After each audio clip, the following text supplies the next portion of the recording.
Honest Brew Beer Advent Day 11. Today we have Log Out and Live, American Pale Ale, by White Frontier Brewery. This is brewed in Switzerland. It's a 330ml, 5%, and doesn't really tell me much more than that other than store cold, drink fresh, it's unfiltered and unpasteurized. Can't see much sediment in the bottom just before I crack it open. I decided to do some research for a change, so I'm on their website. Don't know whether you can see that or not, but it's pretty cool.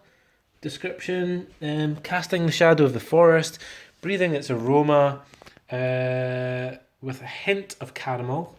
This APA reinterprets the American classic while inviting you to connect to the good things in life. Does actually tell you the ingredients, which is pretty handy.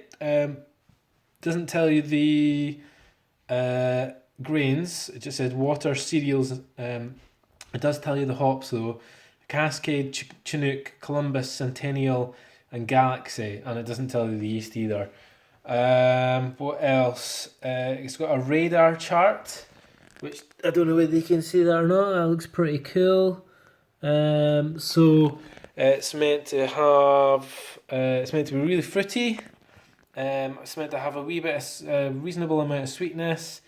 Obviously, no coffee or roast notes. Not very alcoholic, and an average amount of bitterness. It doesn't actually say how much. Let's see if I can download the PDF, if that tells me anything different. Let's have a look very quickly. Flick through some of the other beers. Does it tell me? No, it doesn't. It's downloaded a completely different beer, which isn't very user-friendly. Anyway, enough of that. Let's concentrate on the beer itself. Let's just get it open. So a pretty cool cap as well. Missing the T in the middle for what the fuck. But anyway. Nice big hiss. Nice big bit of can of smoke. As I said, this is a 330ml can. 5%. There's no sediment in the bottom of that I can see. And as I mentioned, it is unfiltered and unpasteurized. So it must be cleared pretty well, because the clarity on that is really, really quite good. For a pale ale, it does say that it's reinventing it, but for a pale ale, that's quite dark, I would say. Has got a lot of caramel notes on it, so it does say it's got a hint of caramel. So possibly, I don't know, they've maybe used a darker crystal malt, perhaps. But who knows? So anyway, nice colour, kind of a, I don't know, conker colour perhaps. One finger's head, medium-sized bubbles, off-white, beigey type head. Let's go in for the smell and see what we get.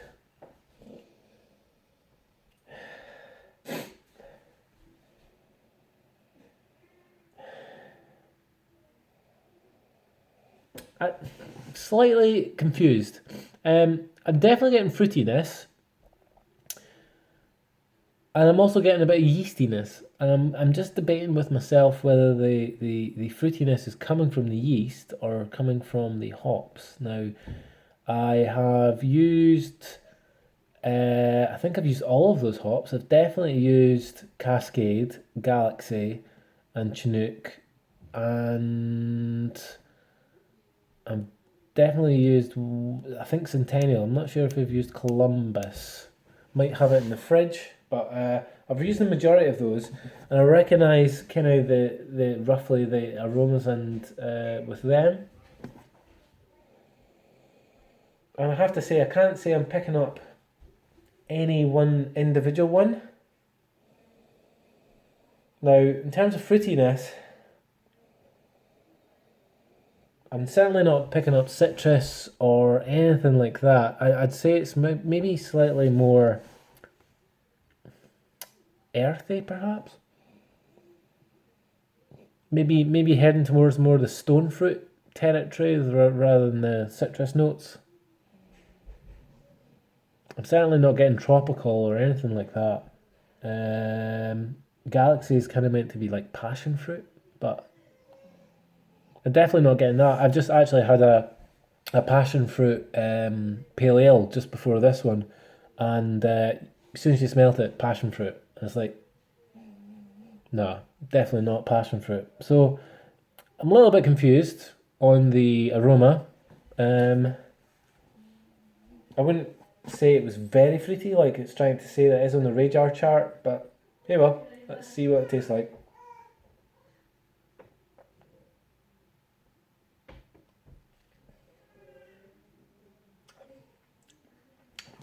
Completely different on the taste, I have to say.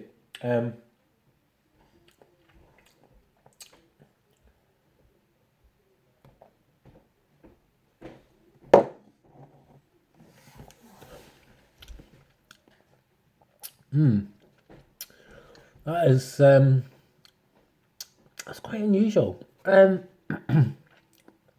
struggling to describe it. I don't want to say Parma Violets, but it's got some kind of artificial, kind of funny, unique flavour to it with a little bit of sweetness.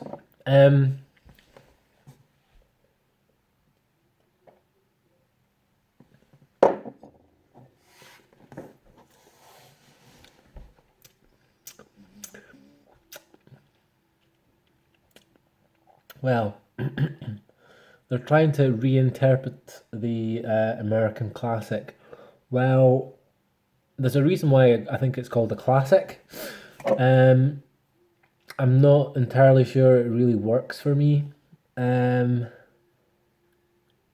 yeah, it's just it's just a little bit confused for me. I mean, ABV wise, it's probably medium bodied or thereabouts. You do get a bit of sweetness for it, but it's quite confusing. Um, I wouldn't say it's well balanced. Even from there, it doesn't smell like it tastes. There is that same kind of fruity yeastiness that I was kind of describing the aroma, but faint. But it's quite contrast from the aroma to the taste.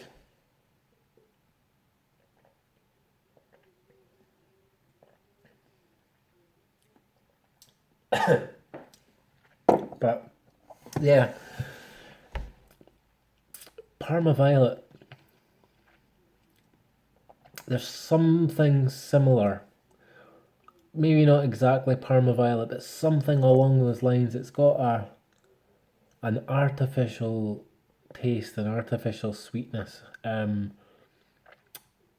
Like what those sweeties with lots of E numbers in them. It's not entirely enjoyable actually. Um, Not one of the best ones. Uh, Log out and live. Um, well, it's definitely not living, and I think they've definitely logged out. Um, yeah, I have to say I'm pretty disappointed in that. Sorry for the long review, but I'm really quite confused. It's really quite an unusual beer. I'm not entirely enjoying it. I wouldn't buy it again. Um, yeah, not the best. I have to say, it's not. Yeah, I'll just leave it there. I'm just going to leave it there. Cheers, guys.